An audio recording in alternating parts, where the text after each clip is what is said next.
Olá pessoal, vamos dar continuidade à leitura do livro A Lógica e a Inteligência da Vida, as crônicas bônus que só existem nessa versão do Brasil.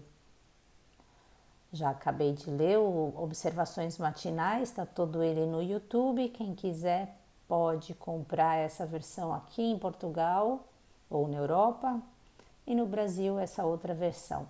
E também acompanhar a leitura pela internet, pelo YouTube.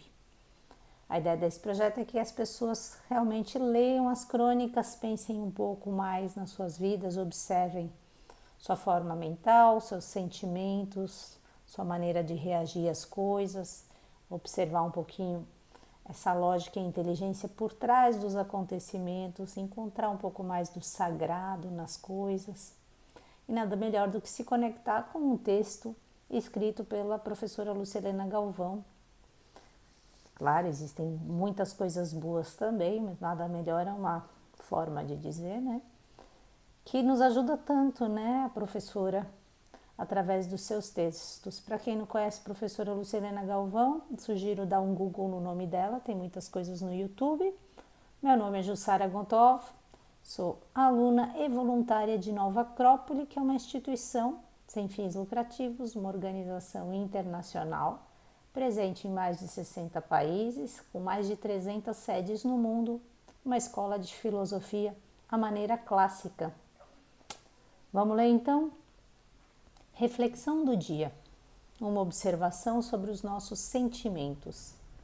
Sabe aquele cachorrinho que quando você ganha de alguém acha a coisa mais linda e fofa do mundo, mas com o passar do tempo acaba se esquecendo disso e começa a prestar atenção apenas na sujeira, nos latidos, no trabalho que ele dá, na atenção e no carinho que ele demanda, mas que pouco a pouco você deixa de oferecer? Um dia você recebe um amigo para uma visita e ele diz: seu cachorrinho é tão bonito, manso e educado, parabéns! E aí você se lembra de que tem um animalzinho assim e volta a dar valor a ele. Quem nunca viveu algo parecido? Pois observei que a mesmíssima situação ocorre entre os seres humanos.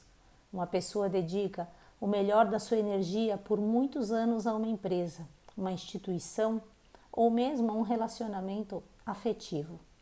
Passado algum tempo, percebemos certa banalização desse relacionamento.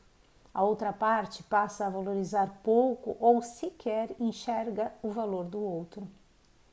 Digamos que o nosso protagonista, ele ou ela, comece a fazer algo pela sociedade e seja reconhecido e valorizado pelas qualidades do trabalho que faz. Parece que essa apreciação externa desperta o antigo parceiro, seja patrão, chefe, marido, esposa ou seja quem for. Rapidamente, quem não valorizava a outra parte reconsidera seu comodismo e desperta para o esquecido valor do outro. Curioso, não? Que estranho sentimento esse que precisa ser estimulado pela opinião de terceiros para não se apagar. Diziam os antigos que o manifestado é perecível e precisa de um ponto de eternidade para se renovar. Ponto de eternidade para nós seria um núcleo sólido de valores humanos, bem assentado no centro da nossa identidade.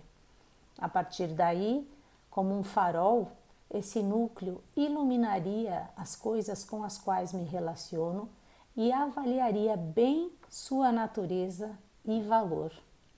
Fora disso, há que se esperar que, eventualmente, algum navio passe por ali e jogue suas luzes à nossa volta como um flash, cheio de reflexos duvidosos.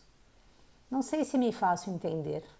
Minha intenção não é promover a vitimização, porque também fui vítima de um caso assim, mas fazer com que você perceba que nos revezamos nos papéis de vítimas e algozes ao longo da vida, uma vez que precisamos crescer. Se não nos aproximamos de algo sólido e real, estaremos nas mãos do impermanente e de suas flutuações, inclusive nos planos mental e emocional. Daí a conclusão filosófica é inevitável. Corremos de todos os jeitos e para todas as direções, mas não damos um passo concreto sequer se não nos aproximamos da construção de nós mesmos como seres humanos. E ressalto, construção e não condicionamento em hábitos igualmente passageiros e de pouca cobertura. Interessante que ela está falando, né, essa observação de que quando não estamos realmente com o nosso ponto de identidade fixo, não sabemos quem somos e não temos valores, princípios, valores bem assentados, a gente muitas vezes fica nessa balança mesmo mental e emocional e esquece de manter esse ponto de eternidade, né? Isso que é fixo e belo, não apenas em nós, como também no outro. É uma boa imagem essa do cachorrinho, né? Quem já não passou por isso? Até fico com vontade de contar uma história que ontem me contaram de quantos casais não chegam na hora da separação, na hora de assinar o distrato. A professora não está falando nisso, mas tem muito a ver. Eu ouvi isso ontem.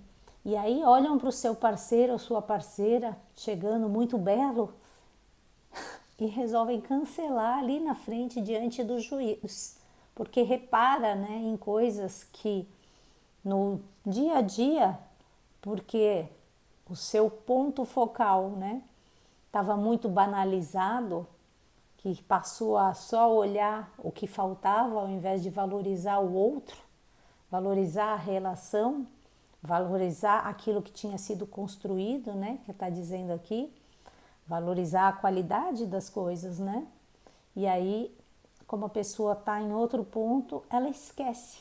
E aí ela chama atenção aqui, né, a professora Lúcia, justamente isso, né? Muitas vezes, infelizmente, né? Se infelizmente é uma frase minha, mas a pessoa só vai despertar graças à valorização que ela vê um outro tendo em relação àquilo que pelo seu comodismo você já nem repara mais. É curioso isso realmente, né? Você depender, ela diz aqui, né? Curioso, não? Esse sentimento que precisa ser estimulado pela opinião de terceiros para não se apagar. Então, há que se ter realmente esse núcleo sólido de valores humanos, como ela diz, bem assentado nesse centro da nossa identidade, porque a partir daí eu consigo reconhecer e me relacionar e avaliar a natureza e o valor de cada coisa com o qual eu convivo, né, em mim e no outro, sem depender desse flash de terceiros, né, porque esse flash de terceiro, diz ela aqui, é cheio de reflexos duvidosos, claro, não é o seu olhar interior, né, você está dependendo de uma questão externa. E tem outra coisa importante aqui, que acho importante ressaltar, importante ressaltar é bom, né? Mas é que nos revezamos nesses papéis, né?